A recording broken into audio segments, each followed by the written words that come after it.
Hi guys, so we are back in my living room for yet another one of our living room Aikido videos.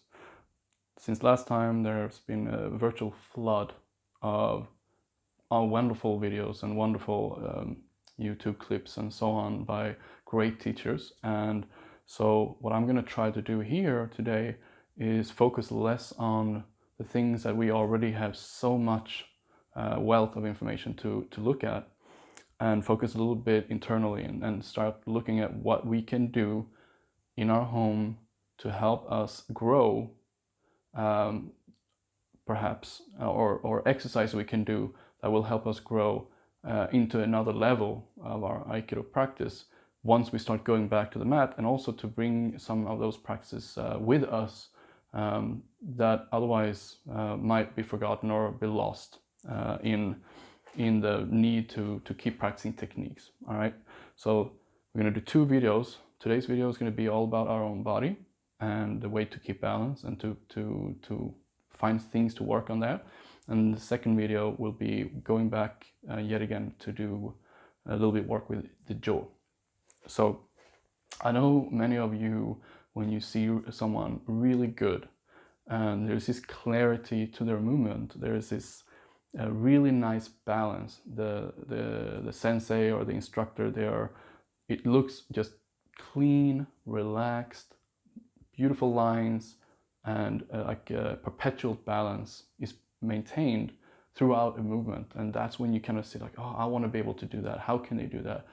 And the reason why you feel that often is because you go into your own body, you go to your own movement, and you know how it feels like when you're trying a shihonage, for example, or someone is holding you and you're supposed to turn all to your back, and in that movement it's like, oh, you can't wait to finish movement because you feel out of balance. Meanwhile, someone who practiced for a while, they can do this movement and they should be able to stop and then go into the movement without having to move on at any point in their technique. They do an irimnage, and any point technique, they should be able to just stop on one leg, move to some other direction, and stop without having the feeling that there's tension in that stop. When beginners try to emulate that, they tend to make a frame in their body in such a way that everything tenses up because they want to look just like that instructor. So they're like, oh, I'm going to look perfect, I'm going to be in that shape.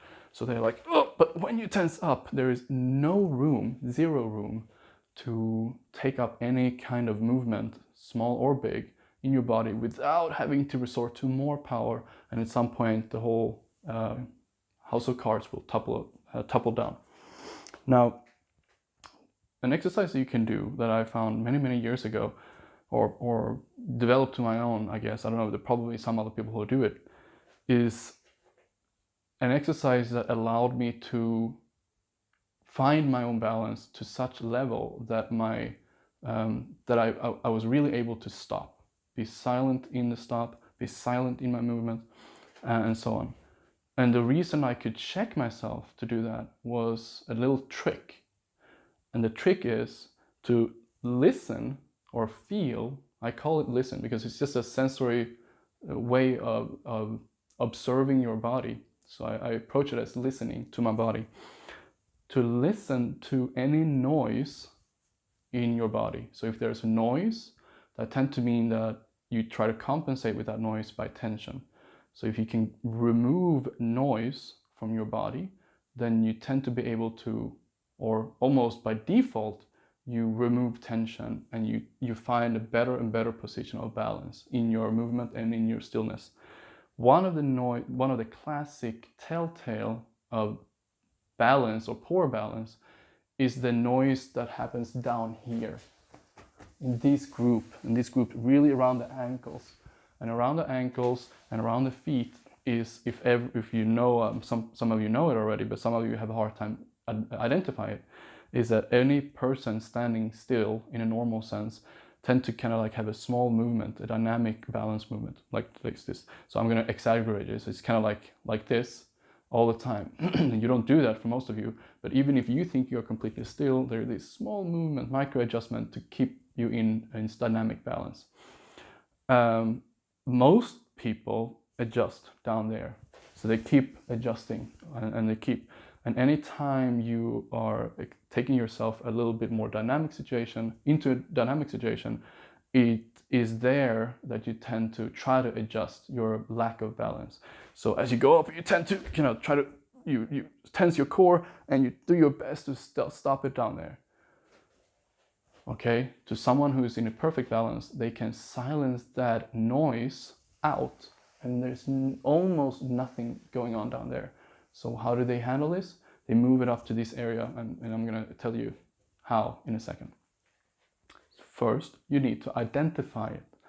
And when you just stand still, so you can try this, and you can just stand up and you stand still, and you can kind of close your eyes or whatever. But if you sometimes it's harder when you close your eyes, because then you tend to lose your balance. But no matter what, just try to relax. Do your best to be in a perfect balance. Stand up, and you can bend your legs a little bit. It's one thing, you have your straight legs, straight knees, it tend to be even more. If you bend your legs, you might be able to be in better balance. But whatever you do, try to be in balance, all right? And then see if you can hear that little micro adjustment down by the ankles and the lower part of your legs. Most of you will have a hard time even acknowledging it, identify it, listening to it, or hear it. There's a trick to make sure you kind of know what that balance is about, or that adjustments are about. So you take a wall, you go close to a wall, and you stand close to the wall. And you can have your legs. I'm going to stand a little bit like this, you can see me, but sometimes I can also stand like that. So it doesn't really matter what leg you're going to do this with. You're going to stand on one leg. In the beginning, you're going to not touch the wall. So you're just going to go up on one leg.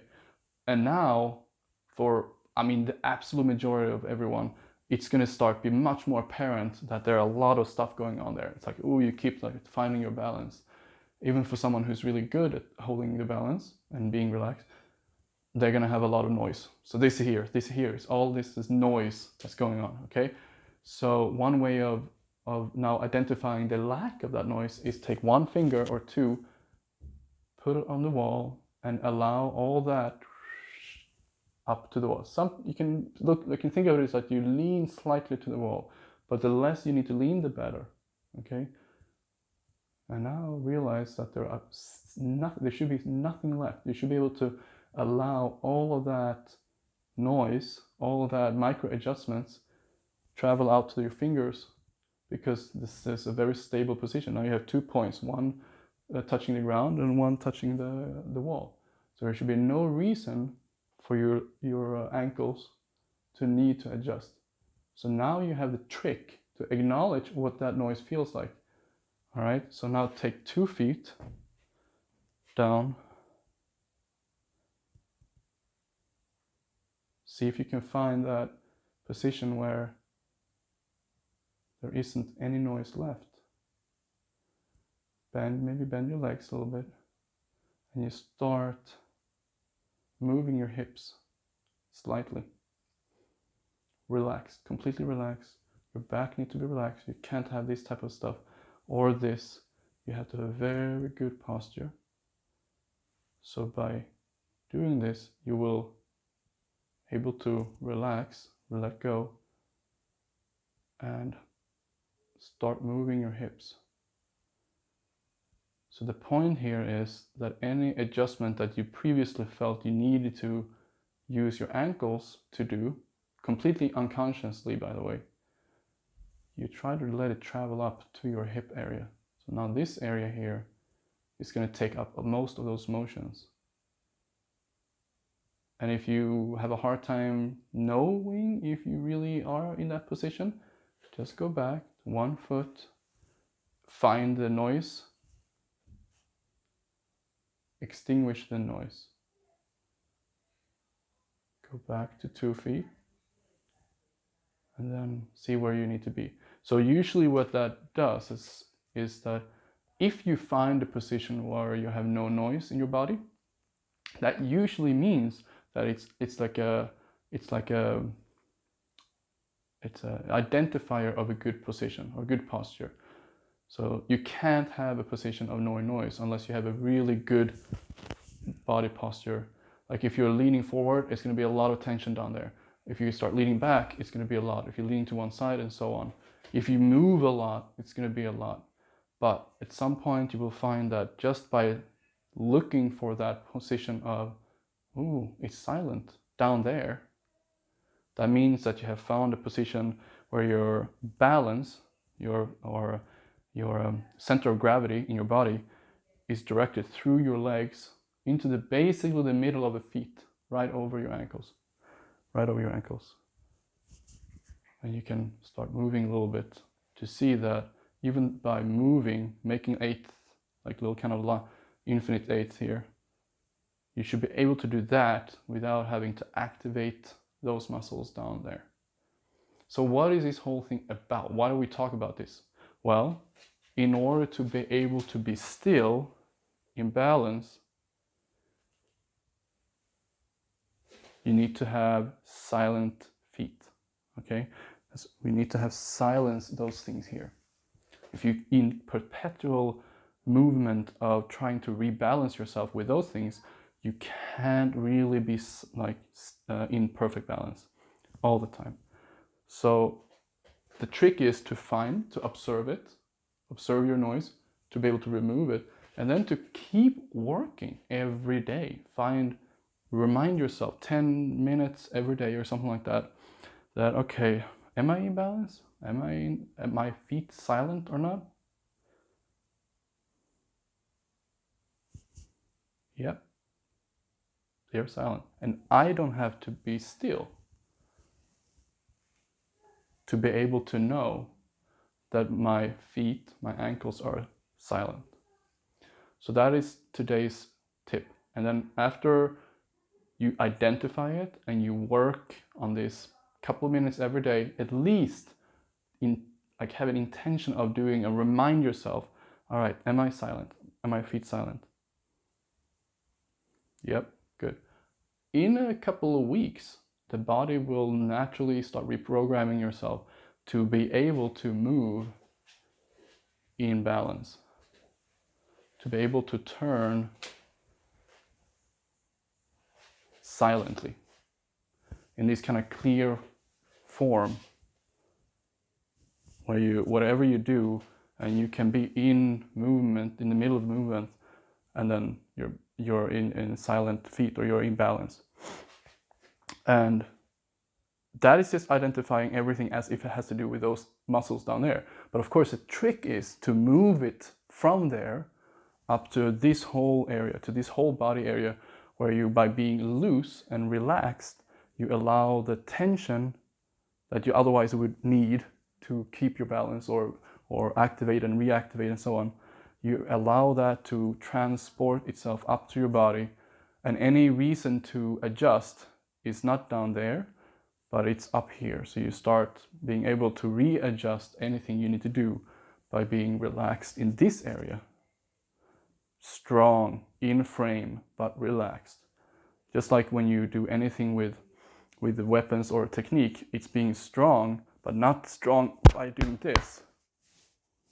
Sorry, not strong by doing this, but being strong by being relaxed. So even by being relaxed, you shouldn't be able to be toppled over, right? So there's two different things.